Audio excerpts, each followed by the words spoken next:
जब भी हम भारत का नक्शा देखते हैं तो हमें उसके अंदर एक चीज़ नज़र आती है, श्रीलंका। भारत के साथ साथ हमेशा श्रीलंका का जो मैप है वो भी इंडिया के मैप के साथ साथ दिखाया जाता है। तो क्वेश्चन ये उठता है कि इंडिया के मैप में श्रीलंका को क्यों दिखाया जाता है? क्या श्रीलंका पे इंडिया का राइट है या श्रीलंका के अंदर श्रीलंका है वो इंडिया के अंदर आता है?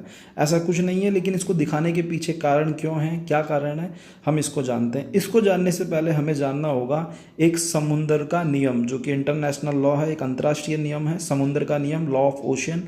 अगर हम उस नियम को समझ जाते हैं तो हमारे इस क्वेश्चन का भी आंसर आ जाएगा कि इंडिया के मैप में श्रीलंका को हम क्यों दिखा रहे हैं। इस नियम को बनने की शुरुआत पहली बार औपचारिक रूप से स्टार्ट होती है 1957 में जिनेवा में, और इसके ऊपर बहुत सारे अंतर्राष्ट्रीय सम्मेलन होते हैं जिसमें विश्व के लगभग सभी देश शामिल होते हैं।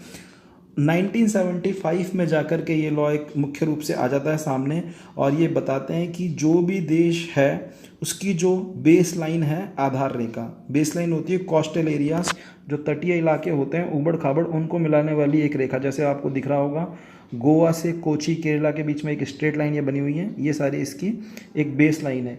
यहाँ से लेकर के समुंदर की तरफ 200 नॉटिकल माइल, 200 नॉटिकल माइल, एक नॉटिकल माइल होता है 1.824 किलोमीटर, तो लगभग 200 नॉटिकल माइल चेंज करने पर बनते हैं 370 किलोमीटर।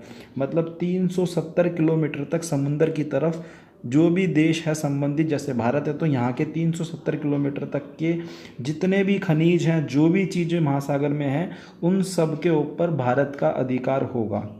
लेकिन विवाद खड़ा हो जाता है जब हम इधर से दक्षिण की तरफ से आते हैं, तो ये श्रीलंका 370 किलोमीटर के एरिया के अंदर ही इंडिया में आ जाता है। ऐसे विवाद को सॉल्व करने के लिए अंतर्राष्ट्रीय जो परिसर बना था समुद्र के नियम का, उन्होंने अपने आर्टिकल 76 के अंदर जो अंतर्राष्ट्रीय नियम है उसके समुद्र के, उन्होंने बताया कि अगर ऐसी विवाद वाली स्थिति होती है तो दोनों देश जितना भी वाटर बॉडी है, जितना भी पानी या समंदर वाला जो भाग आ रहा है, उसको आधा आधा अपने अंदर बांट लेंगे।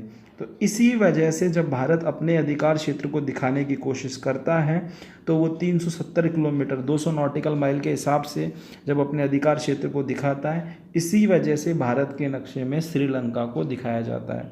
ये इसका एक ऑथेंटिक आंसर है जिस वजह से दिखाया जाता है। कुछ लोग बोलते हैं कि श्रीलंका बहुत छोटा सा देश है इसलिए क्या फ़र्क पड़ता है, इंडिया के मैप में उसको भी दिखा देते हैं। ऐसा बिल्कुल नहीं है। कुछ लोग बोलते हैं कि भारत के नक्शे में तो बांग्लादेश, नेपाल और भूटान और को भी दिखाया जाता है। बांग्लादेश और नेपाल की सिचुएशन अलग है, क्योंकि बांग्लादेश तो बिल्कुल भारत के नक्शे में ही फंसा हुआ है, उसको अलग से कैसे दिखा सकते हैं, अलग से बना नहीं सकते ना, वो अलग हो ही नहीं सकता, उस नक्शे में फंस गया है। नेपाल की भी यही सिचुएशन है, क्योंकि जब हम इधर हिमाचल प्रदेश और जम्मू कश्मीर की तरफ जाते हैं तो नेपाल भी हमारे मैप में आ जाता है, इधर सिक्किम वाले एरिया में उसको दिखाना पड़ता है। लेकिन श्रीलंका के साथ ऐसी सिचुएशन नहीं थी। अगर इंडिया चाहे तो अपने मैप में उसको हटा सकता था, लेकिन इस समुद्र के नियम, इस इंटरनेशनल लॉ की वजह से इंडिया अपने मैप के अंदर श्रीलंका को शो करता है।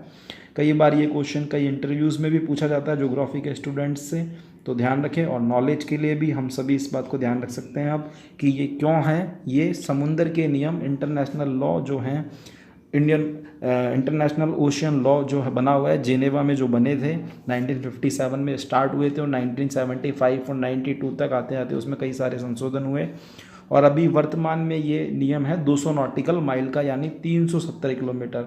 ये सभी देशों पे है। ये जैसे पाकिस्तान है तो उसका भी 200 नॉटिकल माइल 370 किलोमीटर वाला एरिया है। अगर ओमान, यमीन, जितने भी सोमालिया, केन्या, तंजानिया, कोई भी कंट्रीज़ को हम देखें तो सभी का 370 किलोमीटर एरिया पे राइट होता है। आई थिंक ये क्लियर हो गया होगा। नेक्स्ट वीडियो में किसी और जोग्राफिकल पॉइंट को उठाकर उस पर चर्चा